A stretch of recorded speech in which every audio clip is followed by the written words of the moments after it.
in the presence of Mama Luz, in the presence of the brethren. Salamat din po that we know and we believe kayo po mangungusap sa amin sa hapon ito. Lord, be glorified as we read your word and as we meditate on your words in Jesus' name. Amen. Let us read the passage from the book of Isaiah, chapter 40, starting from verse 28. The passage says, "Do you not know? Have you not heard?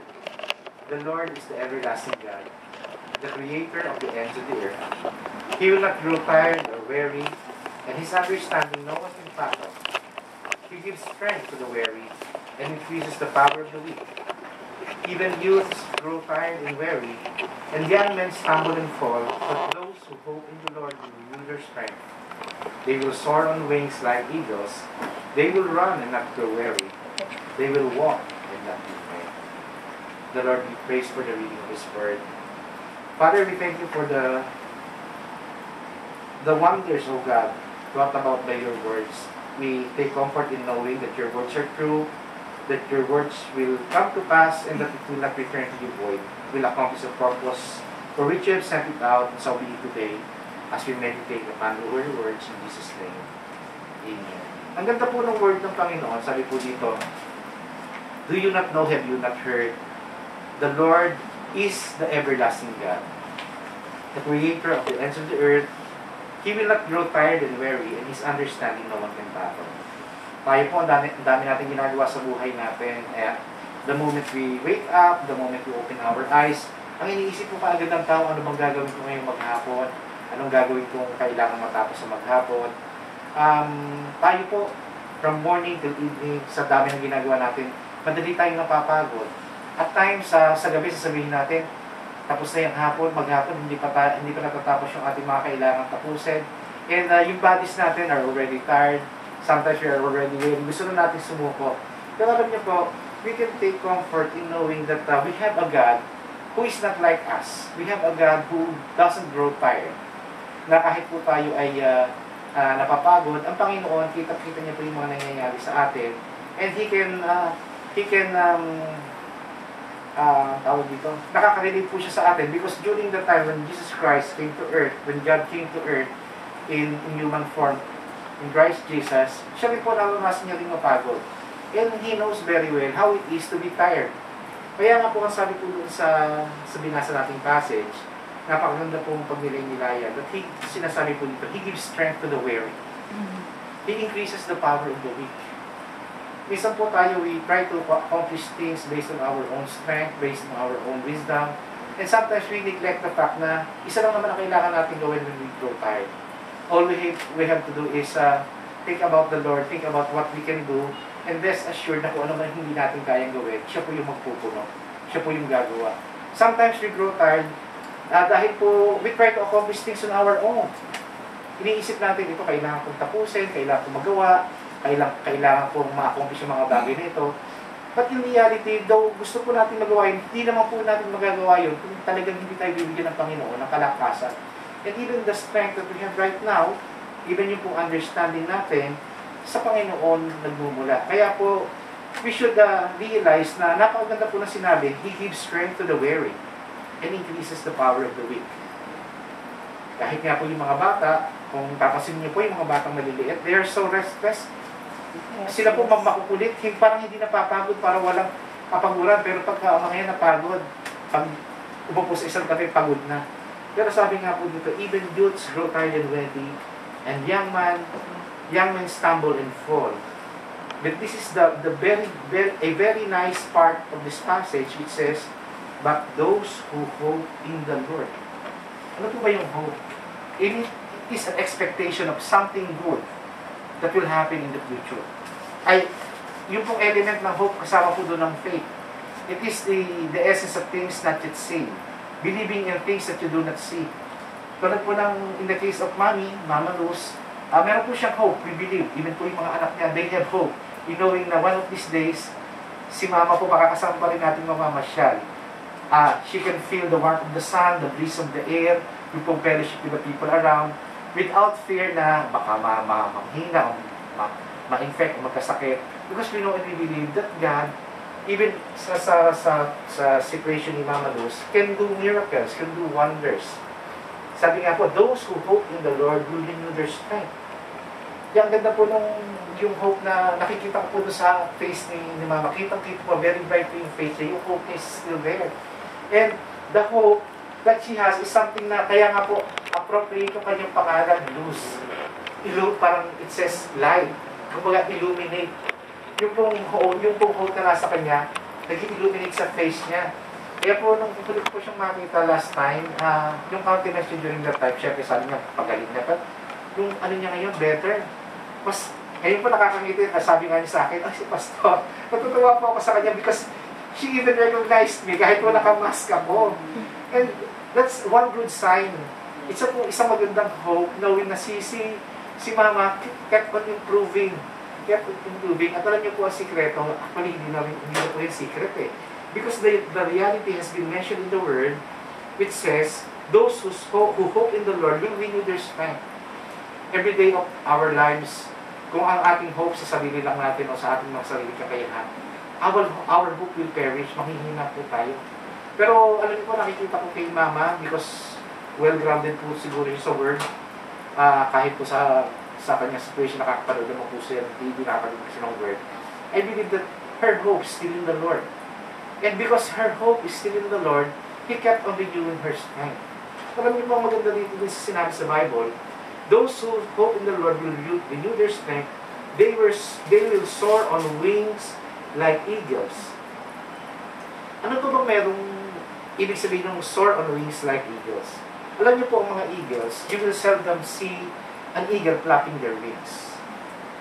When an eagle flies, naka-ano lang po sila. Naka-spread lang yung kanilang wings. And it is the hot air that carries them doon po sa himpapawid, doon po sa airspace. Dahil ang ginagawa lang po pala ng eagle to be able to soar, pag binuka po nila yung kanilang wings, yung pong hot air automatically brings them up. Such that they don't have to grow tired, hindi na po sila magpa-flap ng wings. Basta po nagsosoar lang po tayo. Para po yung isang Kristiyano na hindi napapagod kasi po, he is empowered by the Holy Spirit. Para yung hot air nag-empower ng eagle, a man or woman who is empowered by the Holy Spirit, he will soar on wings like eagles. Sabi po, he will run and not grow weary. They will walk and not be faint. Ibig sabihin po, kahit gumawa ng mga bagay-bagay, because their hope is in the Lord, and their strength comes from the Lord, hindi po sila mapapagod. Hindi lang po kay Mama Luz, maging sa ating po, siguro po, some of you, nag-rotate po kayo sa pag-aalaga kay Mama, some of you, may mga errands sa ginagawa. Pero alam niyo po, pag ang tinignan po natin ay si Lord, because our hope is in the Lord, hindi po yung situation, madali po gawin ng mga bagay-bagay. Yung po mga dating, di po ba pag ang tao daw, reklamo, parang mas nagiging mahirap ang trabaho. Pero pagka ang isang tao po is positive about what he is doing, he is positive about what God can do in the situation, kahit po napakahirap na trabaho, nagiging madali. Kahit po yung mga bagay na mahirap gawin, madali pong naiisaayos, madali pong na-accomplish, because hindi po, yung pong God factor is there. Ano man po ang gawin natin, pagka po pinanghawakan natin sa sarili nating strength, it will be difficult. Kahit po anong galing natin, kahit anong lakas natin, kahit anong husay natin.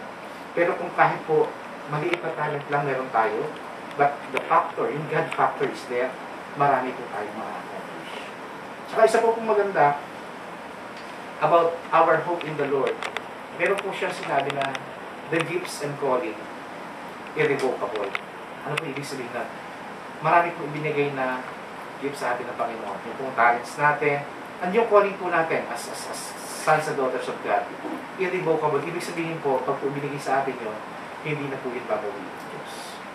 Pero meron po isang maganda that will help us sustain those gifts and calling, and that is the anointing of God.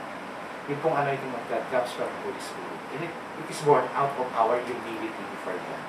Born out of our intimacy with God.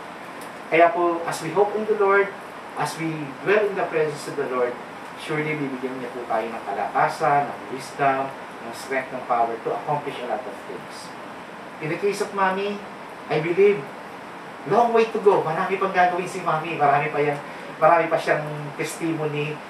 Kahit po yung mga anak niya, surely marami pang testimony na sasabihin sila about what God will do in the life of Mommy. So, kaya po we will continue to hope in the Lord, knowing and believing that the best is yet to come. Di po ba, Mommy, the best is yet to come? Parating pa lang yung the best. Di po ba, may maganda pang gagawin si Lord. And we know for a fact na lahat po ng mga anak niya, ilan po ba anak ni Mommy? 8. 8. 8 ang buhay. So, kumbaga, yung 8 na ano na yon, yung po 8 na anak ni Mommy, they can still look forward to many years, they can still look forward to great things. Because alam ko po naman na lahat po kayo, your hope is in the Lord. Amen po ba? Amen. Amen. So, at this point, once again, the Lord be praised for the reading of His Word and for the exhortation of His Word. Nawa po ay magsig sa ating puso na our God is an awesome God. Ang ganda nga po nitong kinakanta natin eh. Our God is greater, our God is stronger. God, you are higher than any other. Our God is healer, awesome and power. Our God, that is the God whom we have hope. In whom we have hope. Siya po yung God na ating inaasahan. Siya po yung ating God na pinananampalatayaan.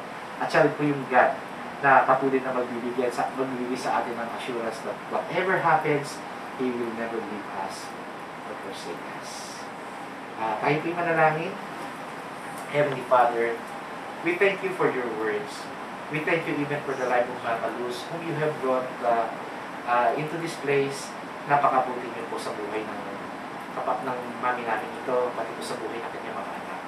Father, we pray that you will continue to pour out your blessings and your protection upon Mama Luz and upon her loved ones. May you continue to reveal yourself to her in the way that she has not experienced before.